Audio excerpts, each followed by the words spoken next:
So sleep amongst us new parents is a hot topic. I wanted to share with you guys my week by week journey with this little man and how he's sleeping. So enjoy, and as always, share with me your journeys too. Sleep update time. So I wanted to film these separately to when I film Bump, because I wanted to film them straight after the night of sleep previous. If that makes sense. Nothing makes sense in my life anymore. I'm slightly ever so delirious. Anyway, we seem to, after having a hellish, what feels like a forever, Cooper just not sleeping, we seem to have had a bit of a breakthrough.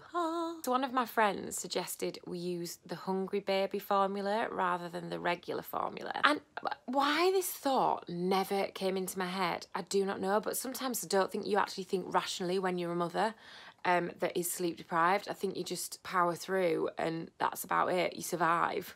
I definitely Googled how long can I survive with no sleep, and I had about 8 days left of living. So it got pretty serious at one point. For the last, I think, 3 nights, we have had him on this Hungry Baby formula. So it's 1 feed before bed of this formula. And at the same time, it's like he knew. It's like he was like, okay, Mum, I'll give you a break.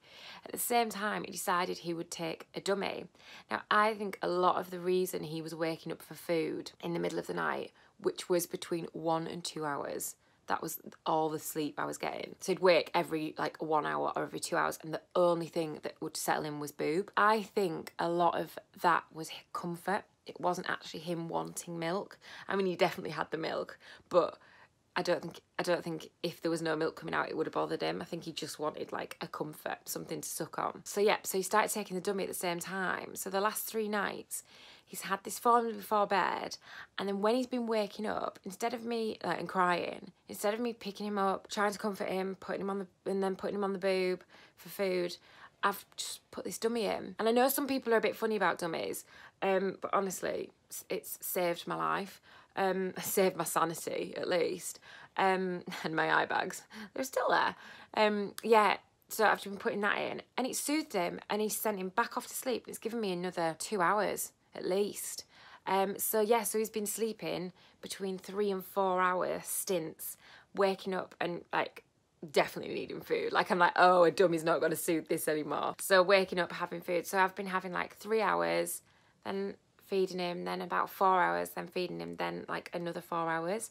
I've been waking up before him, believe it or not. So that is our latest sleep update.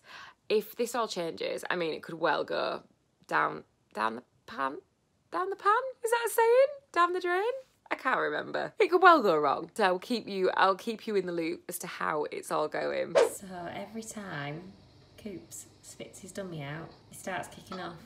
Danny, don't know if you can see him, sat there in the corner. He's hanging about in there to try and calm him down when he kicks off. Just hiding behind the cot so Coops can't see him, whilst I'm sat down here pumping breast milk. Oh, Coops, you were doing so well. So I've decided maybe we need to move to a hot country because Cooper sleeps really well out here. We're in Spain at the moment, and he is just napping so much during the day, and then on the evening, we have been going out, and we have been probably out till I'd say maybe 10:30, 11 some nights. And he does just sleep in his pram. Then we get him home, change him, put him down, and he goes straight to sleep. And he's been sleeping, I would say, obviously kind of murmuring a bit throughout the night, and I've been popping his dummy in. But really properly waking up, it's been about 5 o'clock in the morning since we got here. So I'm praying that this continues when we get home, because this could be, finally, Cooper potentially sleeping through the night. I feel like I might have got a bit cocky there, because this is what usually happens. And as soon as I say it out loud that he's sleeping well, it goes to pot. So I probably should have said that. But yeah, it seems to be going pretty well now. Fingers crossed it stays that way. Thanks so much for watching Bump. If you want to watch the playlist, then click here. And if you want to watch last week's episode, then click here.